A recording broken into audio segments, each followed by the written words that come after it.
Good day, Tragic here, and welcome back to Covil, the Dark Overlord. This is round 3.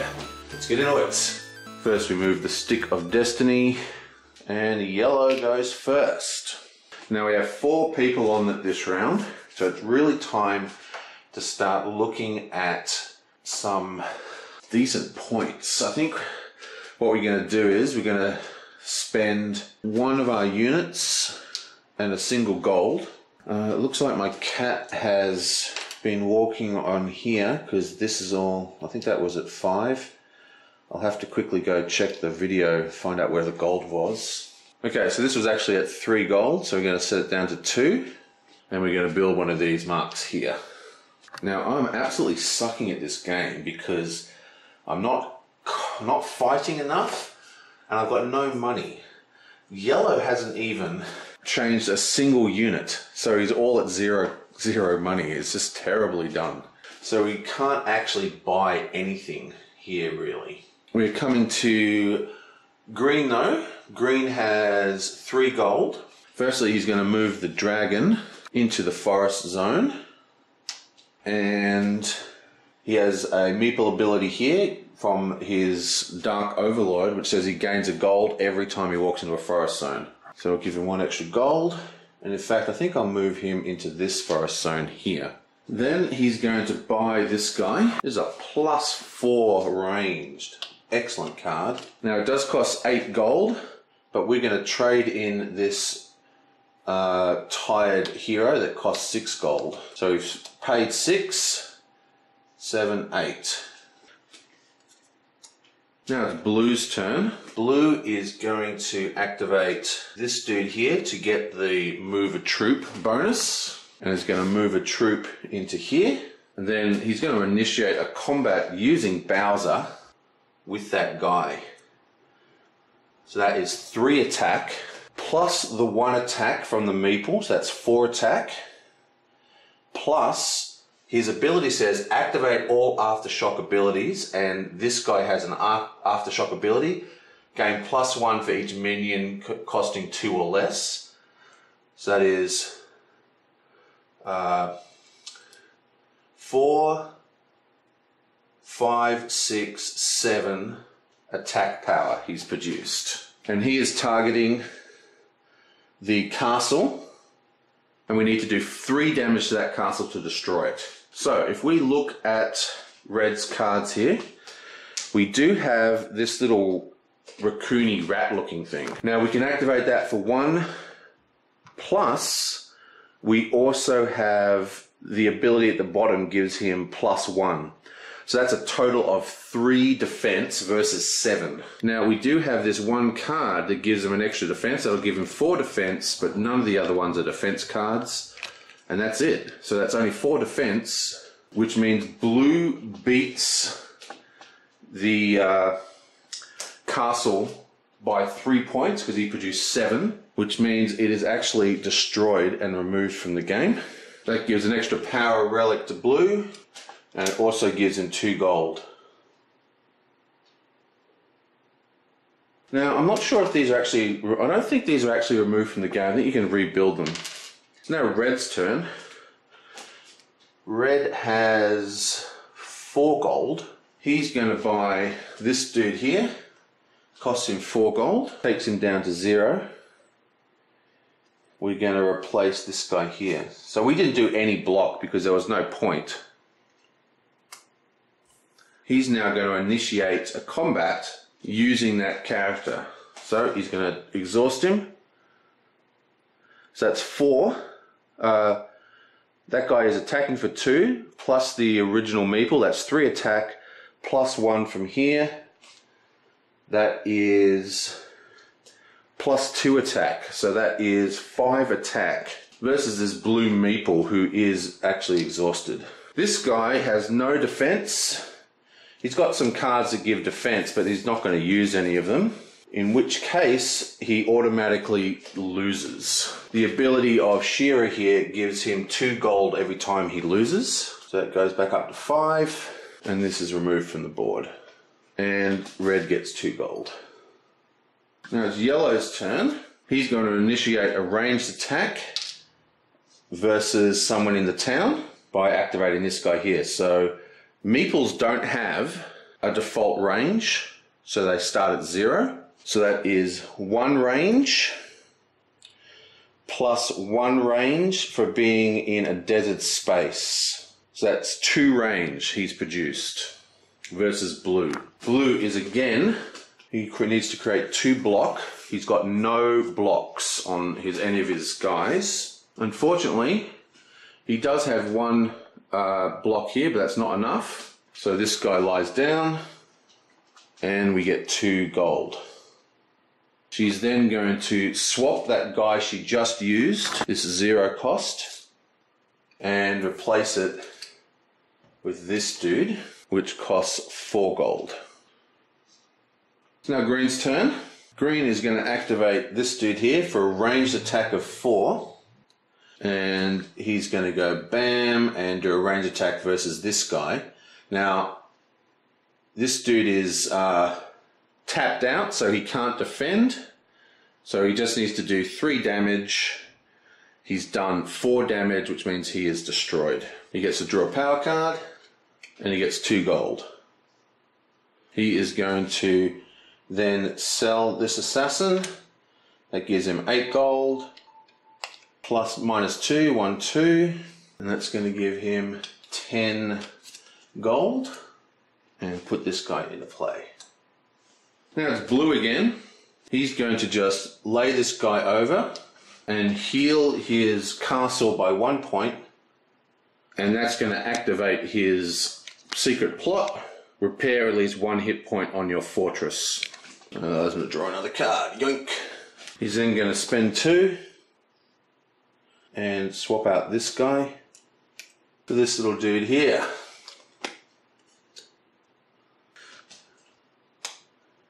Red is going to put this down. That says move a troop plus gives +2 melee while in play. Move a troop. Then he's going to move this guy in here. Yellow, sitting at 0 gold. We do have a ranged attack ability here. So he is going to lay down this troop to do a ranged attack versus that dragon, this guy here. So he's going to use the fancy jacket assassin. That's 2 range attack. There are no other range attack bonuses, so that's a total of 2. Now the dragon itself already has 2, so he needs to increase that damage. So he's going to play this one out, which says activate a power relic from the discard pile, plus gives 1 range. So let's see what we got. For a plus range, there's a plus range. Rest one of your saboteurs once. It's actually a very good one, and it's +2. So we're going to take this one. So he puts this one in. It says +2, so he's now 3 range from his cards, plus 2 range from here, so that's a total of 5 range, plus this guy is actually a saboteur, so he gets rested once. And now green has to beat a total of 5, red, beg pardon. Red has to beat a total of 5. Now he's already got 2 from the dragon itself, plus he can rest this dude, that'll give him 3, 4, but he's going to play out this one. Yonk. That gives him 5 because he's now got a +1 here, plus exhaust an enemy minion. He's going to exhaust this guy here. So that is 1, 2, 3, 4. So even though he's done that, he still needs to produce 1 more block. Now this is a risk, but we're going to do it anyway. So we'll play this card as well. This says, draw a power relic from the deck and get +1 range, which doesn't help us. But we're hoping for a top deck miracle. Yablam! Oh, look at that. We get a Mario mushroom. And that one says, rest your Dark Overlord once, plus we get an extra shield. Unfortunately, our Dark Overlord has not been used yet, so this is a terrible waste of this card. But we're going to use it anyway. And now that we've got enough block, we're going to go bam. So we produced 1, 2, 3, 4, 5 block. And this guy has produced 1, 2, 3, 4, 5 attack. But he gets another chance to play, and he's going to play Repair Your Fortress +1 attack. Takes it to 6. Red has no more plays. He's got one more card left, but can't use it. So the dragon is taken out. Yoink. It's removed from the board because it was already exhausted. That gives him 2 gold. And now it's Green's turn. Green is going to move in here. That gets him 1 extra gold from this guy's ability that says he gains a gold every time he walks into a forest. He's then going to hire this guy here, and that costs him 4 gold. Oh, he's only got 3. So he's also going to discard this relic for the 2 gold. So he goes back up 1. Blue's turn. He's going to play the pizza. Stand up one of your troops plus gain a shield. He's going to stand this guy up. And then he is going to attack that red guy. Now, as you know, red is pretty much tapped out, but he's got 2 shields already active. So that means he's got a total of 3 shields. Plus he's got this guy. So he's actually got 4 shields. So it's actually not as easy as I thought. 1, 2, 3, and then 4, 5. This guy has no way of making anything more. So this guy is knocked over. And he gains 2 more gold. I noticed it was kind of out of view here. So what happened is I attacked with this guy here. She's got 2 attacks, so that's 3. Plus, we have a +1 attack in desert here and a +1 attack in a desert here. That's where the 5 came from. So these 2 guys were where the other 2 damage came from. I'm not sure what's going on here. Why is there 3 of these guys standing up and everyone else is almost finished? I think I'm going to have to stop the video and see where I've gone wrong. Yeah, I forgot to tap one of these guys when I did a combat for the red once. Also, I think I screwed up here as well because the dragon actually has 2 block, not 1. So I have to activate 1 more card. I do have another card that has a range on it. So I have to activate this. Activate 1 power relic from the deck. And the reason because that, so this guy produced, without that card, he produced 1, 2, 3, 4, 5 attack, 6 attack. And this guy has produced 2 for the dragon, 3, 4, 5, 6. So I was 1 short.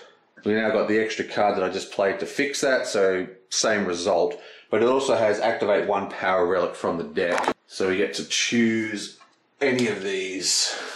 Okay, after going through the deck, I've chosen this one here, which is move a troop and plus an attack. And he's going to choose to move this troop into this green area. So red's going to exhaust this guy here to move a troop, and he's going to move this guy into the city. Then he's going to lie this guy down and attack this standing up troop. So for his attack, we already have 2 attack from here. So that's 2 melee. I'm then going to activate the Overlord, that's another 2 attack. So that's 4 attack melee. Plus the meeple itself is 5 attack. Plus this ability says for each unique minion class in your champion hall, excluding this one, gain +1 attack. Now, this is weird because, see, there's henchmen. I don't know, like, I don't think the original guys, see, this dude, and this dude are the original people. I don't think they count. I think they need to be people you actually hire during the grounds, not from the base sets. So I'm going to say that he's only got 2. This guy's a warrior, and this guy's a guardian, so they're different, so that's another 2 attack. These 3 are henchmen that you start the game with. So that means he has 2 from the Overlord, 3, 4 from the Overlord, plus he's got 5, 6 from this little dude here, plus 7, 8. So blue has to decide whether he can defend against 8, which he can't. That gives him another 2 points, 2 gold, sorry. And this guy is forced to lay down. Oh, actually, no. He actually wanted to attack this guy. I got that wrong. So he's attacking the face down guy. So he's removed from the board. That's what we wanted to do. Same result though. Okay, now it's yellow's turn. So yellow's in a good standing here. He could fire into here and kill anyone ranged because he's got masses of range here. But unfortunately, he can't attack this guy. But he's going to do a ranged attack into the town, which is basically impossible to defeat. Actually, he can't do this. Look, he's got all this range, but the problem is he's got no spare ranged units. But he can do a trade. He's going to trade this guy, yoink, for this guy up here. This guy has a ranged attack and he costs 0. So we're going to tap him. We get 1 range, plus we get 1, 2, 3, 4, 5. And he comes with another one, 6. So let me just recalculate that. That is 1, 2, 3, 4, 5, 6, 7 range total. And she's going to attack the standing blue. Remove a turn from him. Blue cannot defend that at all. He's got like 1 defense. Nothing else. So that's it. He's done. This guy is laid down. Get 2 gold. And that triggers this ability here, which I almost forgot about, which is why I did that move in the first place, which is start and win a ranged combat targeting enemies in the town, which we just did. So grab another one of these, yoink. And we move on to green. Green has 2 standing meeples, got a whole bunch of cards as well. Now green, what are we going to do with green? He's going to initiate a range attack versus yellow by exhausting this guy. So that is 1 range plus 1 range for being in a mountain zone for 2 ranged attack. Yellow's got no defense in any of those cards, but did manage to top deck a shield, which is stand up 1 of your troops and gain a +1. So as that's 2 block, we get to play another card. Then we're playing the Quidditch thing. That gives him 1 troop movement plus another range. So that's 3 range. And I think we're going to move this green dude into the town. Yellow can't produce any more, so that is destroyed. Green takes 2 coins. Blue again, but blue is out of units. He was decimated. He's got nothing to do, so he has to skip his turn. Red has another turn. This is Red's only standing meeple, and he's just going to put him down to rest his Overlord 1 point. Now we have Yellow. Yellow has actually got a dinosaur in Red's castle, so this is not going to be good for Red. Now when you're attacking the castle and there's no one to defend, there's no defense, so he's just going to hit it. We don't even need to use our big powerful Warlock because we have this little dude here. He's going to produce 1 attack. We have no other bonus attacks, but remember the dragon has 2 attacks. That's actually 3 attack. And that is 1, 2, 3 damage on the castle. So that flips over, yonk. And we also have to lay him down. Now green is our only remaining dude. So I think he is actually just going to lie down and rest our super duper wizard dude.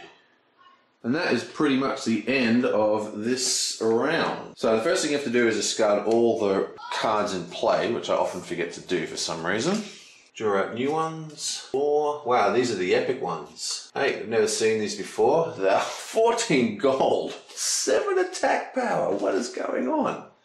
That's crazy. Right, we'll just do the production. There is no one in control of the cliff zones because there's 1 controlled by blue, 1 controlled by green. Green controls the forest because he's got a dragon in here and this, so he controls 2 zones. So he gets 2 gold.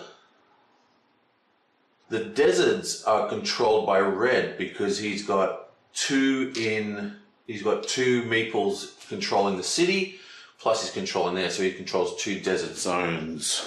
but he can only go as high as 5. The water zones are still controlled by yellow because he's only got one.